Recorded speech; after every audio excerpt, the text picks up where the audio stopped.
Citylight friends and family, just want to jump into a small midweek devotional. Hopefully this will bring a little bit of encouragement to you.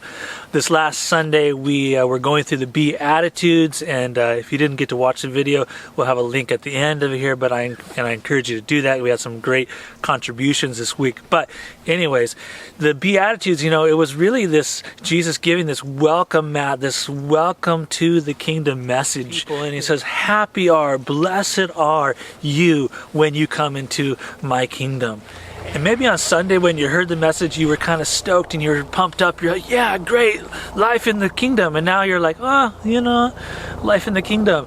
I still got my bills. I still got my problems. I still got all these things. It's not really feeling blessed. It's not really feeling happy. And today I just want to talk with you about how do you live life in the kingdom when you don't feel blessed, when you don't feel things are working out, when you don't feel happy.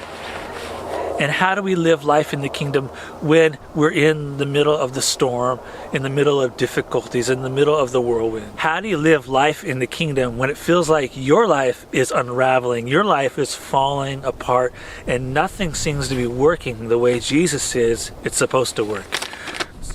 Now, fortunately, the Lord has given us many examples in the Bible. One of them is the example of Job. Now, Job was a guy that God specifically said was blessed, and it seemed to be blessed materially, relationally, so many ways. He was this man who was just overflowing with the blessings of God. Yet, it came to a point in his life where all those things, those external things, were taken from him. His family died, all his wealth was gone, everything was gone. He was rock bottom. And from his perspective, he feels like he's been cursed. Life is painful, it's confusing, it doesn't make sense, it has no direction, has no meaning. And he really gets to this point where he's just like, God, let me die. Let me die. And I'm sure we've all had those days where we're just like, Lord, I'm done. I want to go. Kill me, please. It'll be just better this way, right? We're all been at those points where we hit the rock bottom. We've come to the end of our rope and we're just like, I'm done. This is not pleasant. This is not kingdom living. Doesn't feel blessed at all. It's those moments where we feel that spiritual poverty of those who are poor in spirit, right?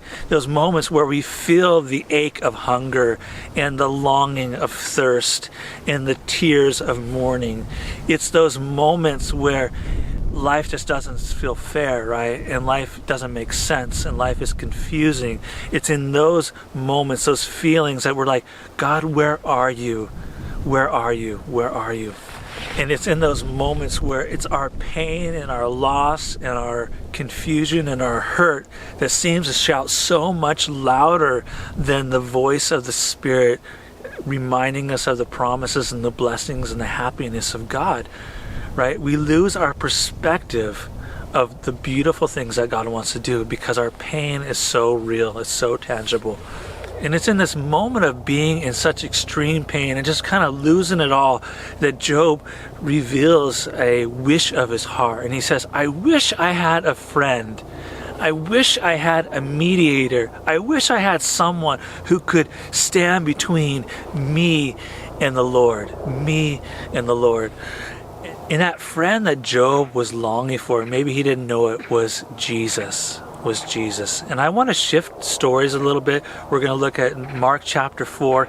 And it's this story of that friend that Job was longing for in his difficulty, in his storm, that shows up in another storm. In Mark chapter 4, the context is Jesus is on the lake of Galilee, the Kinneret, and there's a storm, and he's in this little boat in the storm with his disciples. And his disciples are seeing this storm, and it is threatening their lives. They don't feel blessed, and they don't feel happy. In fact, they're freaking out, and they're scared to death, right? They're thinking this is the end. And they cry out to Jesus to say, Jesus, don't you care? Don't you see what we're in? Don't you know that we're going to die? Don't you care? And I think many times we're in the same situation, right? We're like, God, don't you care? Don't you see what's happening?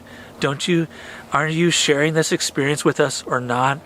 Or have you abandoned us? Where are you, God? Do you care?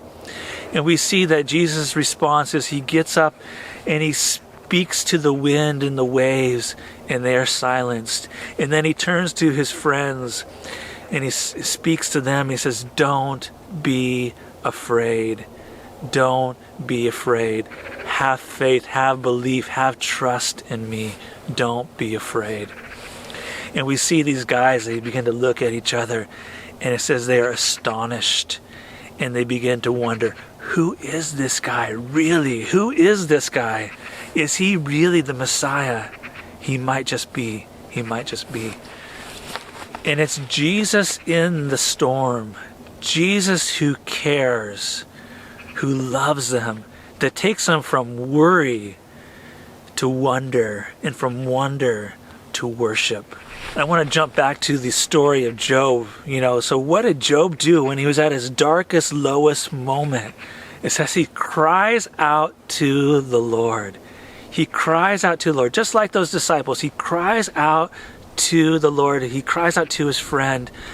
And it says, amazingly, it says, and God spoke through the whirlwind. God spoke out of the storm. God spoke out of the situation. And as God speaks out of the whirlwind, as he speaks out of that storm, he begins to do three things in Job's life. First thing is he reveals himself to Job. He says, Job, this is who I am. And in that situation, this is who I will always be. And Job listens to God, and Job experiences God, and Job's answer is just so amazing. He says, I thought I knew you, God. I thought I knew who you were. I thought I understood. But I see that I knew nothing. But today I have seen you. Today I have experienced you in the whirlwind, in the storm. Today I get you. I understand. So the first thing is, in the storm, God revealed himself to Job. And secondly, God did not just reveal who he was to Job in the storm. He restores Job. He restores the happiness. He restores the blessings. In fact, so much so that Job is blessed more than he was before, and he's overflowing with blessing, and he's able to touch and impact people around him for the glory of God. And third and last thing, as we're in those storms, as we're meeting God in the whirlwind, as we're meeting him at our lowest, in our pain, in our situations where we don't feel blessed, he gives us that chance to refocus, to take our eyes off of the storm and place them on him. That's what happened to Job. That's what happened with those disciples in the boat on the lake. They had to take their eyes off the storm and put them on the Lord.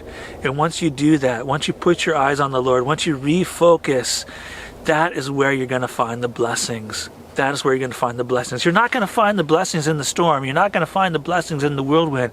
You're going to find the blessings in the God who is in the whirlwind, the God who is with you in the storm. Let him reveal himself to you in the whirlwind. Let him restore unto you in your storms. And let him refocus your attention to take your mind and your focus off of the storms and onto him. Let him be the friend that you've been longing for. Let him be the one who brings your blessings. So just be blessed, and as you spend time with him, as you experience him, as you let him carry you through, be a blessing. Be a blessing. Take care, guys.